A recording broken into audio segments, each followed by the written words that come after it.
ذکر ہے، ایک پیڑ پہ ایک کوا اور کوی رہتے تھے۔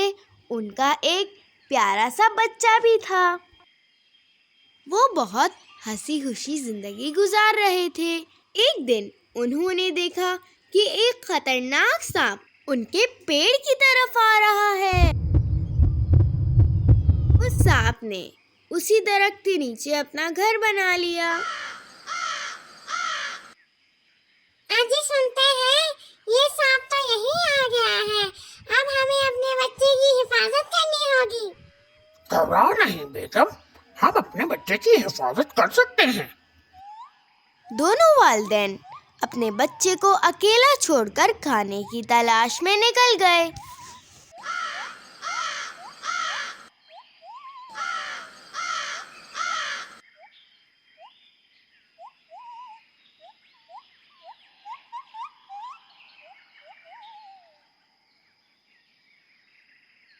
لیکن جب وہ واپس آئے تو گھونسلہ خالی پڑا تھا۔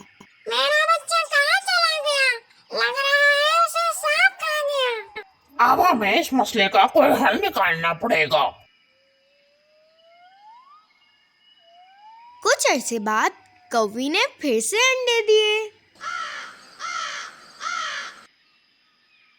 جب کوا کھانے کی تلاش میں نکلتا تو کوی اپنے انڈوں کی حفاظت کرتی۔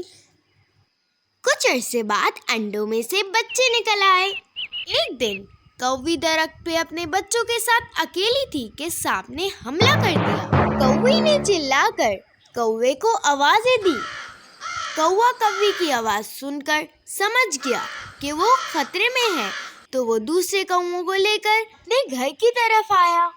مگر جب تک وہ پہنچا، سانپ بچوں کو کھا چکا تھا۔ ہمیں اس مسئلے کا حل بھی لومڑی سے ہی پوچھنا پڑے گا۔ وہ دونوں لومڑی کے پاس جاتے ہیں اور سارا قصہ سناتے ہیں۔ تم دونوں پریشان نہیں ہو، میں اس مسئلے کا حل بتاتی ہوں۔ میری بات پر عمل کرو گے تو سانپ سے ہمیشہ کے لیے جان چھوٹ جائے گی۔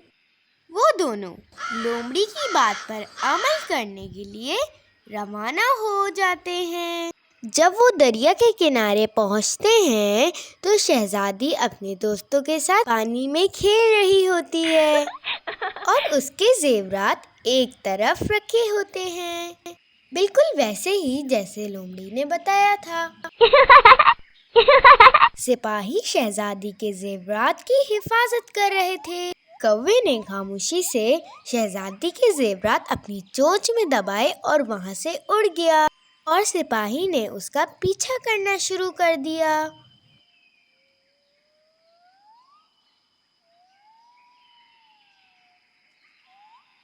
کوا جیسے ہی اپنے گھر کے پاس پہنچا، اس نے شہزادی کا زیور سانپ کے بل کے پاس ڈال دیا، جیسے کہ لومڑی نے بولا تھا۔